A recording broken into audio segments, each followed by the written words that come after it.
Buen día, doctor Jorge Mejía. Ahora le expondré el tema referente al derecho indiano. ¿Qué es el derecho indiano? Es un conjunto de normas jurídicas y políticas aplicadas a los territorios de América y Asia. Ahora procederé a hablar sobre Juan de Solórzano Pereira. ¿Quién fue esta persona? Fue un filósofo y teólogo. Tuvo un exhaustivo conocimiento de la legislación de Indias. Esto lo vuelve una figura de primera magnitud en este campo dentro del siglo XVII.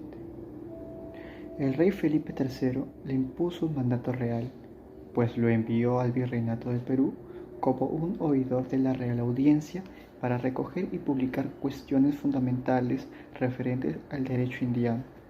En las composiciones del derecho indiano tenemos al derecho indiano como tal, al derecho castellano y al derecho indígena. Fuentes del derecho indiano. Acá tenemos el derecho castellano público y privado, y también al derecho indígena. Este derecho se aplicaba siempre y cuando no sea contrario a la religión católica, la moral y las leyes españolas. En características del derecho indiano, era de carácter evangelizador, poseía una gran protección hacia el indígena, era casuístico, tenía una gran consideración por los elementos morales y religiosos, y hubo un predominio de la aplicación del derecho público.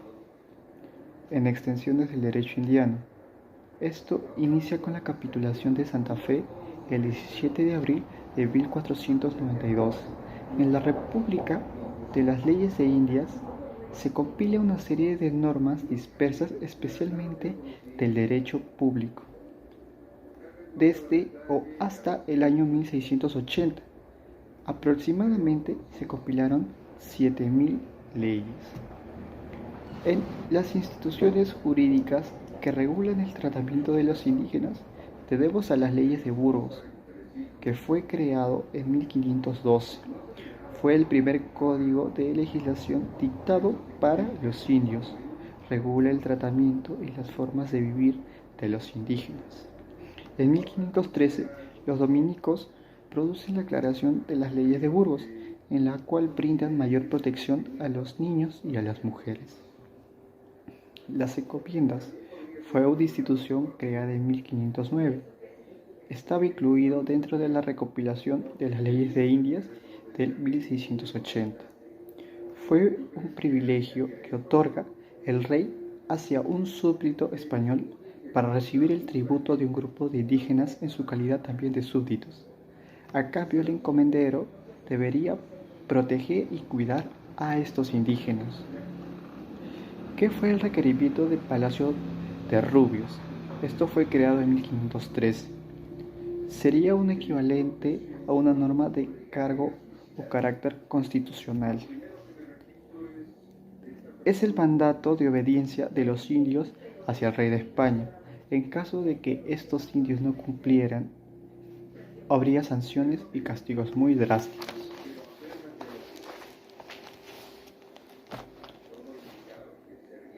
En tipos de autoridad, tenemos tipos de autoridad de la metrópolis.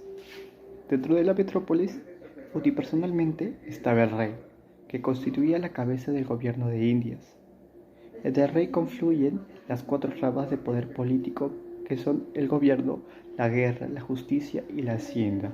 Estos poderes podían ser delegados. 2. En los colegiados de la Casa de Contratación de Sevilla. Este era un órgano que vela por los asuntos financieros, económicos y judiciales. Tiene una atribución comercial mayormente referido al sistema de flota y galeones. Encontramos también aquí la correspondencia que estos recibían oro y plata, ¿no?, de las colonias de América o de las Indias, y también habría una revisión de cuentas, entre otros desempeños más que poseía. En labores judiciales conocía la carrera de las Indias relativo a lo civil y a lo comercial. 3. El colegiado de Consejo de Indias. ¿Qué era esto? ¿Qué era este tipo de autoridad? ¿No? Era real porque asesoraba al monarca y actuaba en conjunto con él. Era una de sus características. Otra, era universal porque conocía todo tipo de materia. También establecía los lazos entre los estados y reinos de las Indias. Era supremo porque encima de él no había otro, salvo solo el rey. En autoridades de las Indias tenemos unipersonalmente al virrey. Originalmente los virreyes, los virreinatos que gobernaban los virreyes en América fueron dos. Fue el virreinato de Nueva España y el virreinato del Perú. En el siglo XVIII aparecen dos nuevos virreinatos. El virreinato de Nueva Granada, con capital de Santa Fe en Bogotá, y el virreinato de La Plata, con capital en Buenos Aires. En las características del gobierno de un virrey, su gobierno era temporal. Es responsable de todo el gobierno del virreinato. Actúa como gobernador también de la provincia en la que él se asienta y cuenta con el sello real. Todo lo que lleve ese sello debe cumplirse. Toda disposición se da a viva voz hacia el pueblo. En un gobierno espiritual, una de estas características era que el virrey era un vicepatrón. Nombraba también a los párrocos y se preocupaba por el buen funcionamiento de la iglesia. En su atribución de la justicia, preside la Real Audiencia respectivamente. Administra el Tribunal de Justicia, mas no dicta sentencias y tampoco las juzga. En sus atribuciones de guerra, pues era el capitán general de la provincia. De él dependía el ejército y las milicias. Hace de tribunal en los juicios de los militares. En una atribución acerca de la hacienda, hace que los oficios se cumplan y se le lleve la contabilidad adecuada.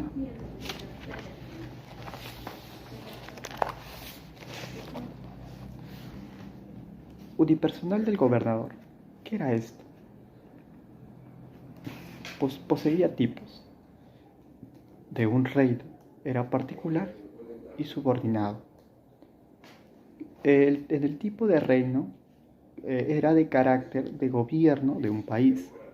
El tipo de particular era de carácter de un gobernador de una isla. Y en subordinados, un gobernante era subordinado de otro gobernante. En facultades del gobernador, pues designa cargos inferiores, puede subastar cargos públicos, se preocupa por el desarrollo del reino, vela por los beneficios de las repúblicas, de ambas repúblicas, tanto en las Indias como en España. Organiza y mantiene los caminos ordenados y limpios. Dicta decretos. En el ámbito espiritual, era vicepatrón, representaba al rey frente a la iglesia. Y en el ámbito de justicia, juzgaba asuntos civiles y criminales. Poseía competencias acumulativas y preventivas. Actuaba como juez en primera instancia. El unipersonal del corregidor. Representaba al monarca en los rincones más apartados o lejanos. Se preocupaba por el orden, por los caminos, por el patrullaje, por perseguir a los pecados públicos, tales como el juego de azar. En materia de justicia, administra justicia en asuntos civiles y criminales. Puede ser legos, emiten sentencias y dictámenes. Colegiados de la Real Audiencia. Tiene clasificación virreinal, pretoriales y subordinados. En virreinales es presidido por el virrey. En pretoriales es presidido por el gobernador. En subordinadas es presidido por un oidor. En su cuestión de gobierno, revela la correspondencia que llegaba en reales cédulas y en provisiones, las cuales estas eran abiertas y recibidas en la sala de gobierno, y revisa la disposición también de que dictan las autoridades inferiores. Dentro de la facultad de la Real Audiencia en el gobierno espiritual es que interviene a través del recurso de fuerza. Esta tiene categorías, como el recurso de fuerza en conocer, pues el tribunal eclesiástico ha entrado a conocer una materia en la cual no tiene competencia o jurisdicción. También tenemos el recurso de fuerza en conocer y en proceder. El tribunal eclesiástico puede que tenga competencia, pero no ha cumplido con el debido proceso, con un procedimiento adecuado. También tenemos el recurso de fuerza por apelación mal concedida, cuando no se concede una apelación válida o se la da, pero esta está equivocada.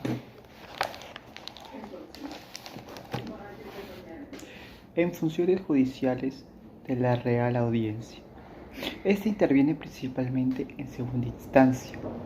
A la Real Audiencia se le puede pedir un recurso de suplicación y su fallo es conocido como una sentencia de revista. En su facultad de materia legislativa, en autos acordados, podía versar sobre cualquier materia, generalmente en el ámbito procesal, y en los reales provisiones son disposiciones dictadas por la Real Audiencia en cuanto representa al rey. En estas tenemos la justicia y el gobierno. Y el colegiado de cabildo es un órgano popular, es la cabeza en la cual el alcalde gobierna y es conformado por regidores. Y también hay otros cargos, como el fiel ejecutor, que controla y fija el cumplimiento del precio establecido. También que los pesos y las medidas sean correctas. El alcalde de aguas se encargaba de la distribución equitativa del agua. Los alferes reales, estos se encargaban de colocar estandartes de rey en fiestas públicas. Y también había encargado de abastecimientos económicos. Y en general se preocupaba por la salud pública y los servicios básicos. En colegiados encontramos que eran encargados de la Real Audiencia. Se preocupaban de los ingresos de la corona. Hay varios oficios en esta asignatura, o bueno, en esta facultad. Por ejemplo, tenemos a los tesoreros, a los contadores, a los factores, a los veedores, y en los impuestos, los cuales eran numerosos y muy altos, tenemos a la alcabala, que era un impuesto de compra y venta. Reportaba mayor parte de los ingresos. Tenemos al almojarifazgo, que era un impuesto aduanero. Era un impuesto muy alto, en el cual esto producía el contrabando.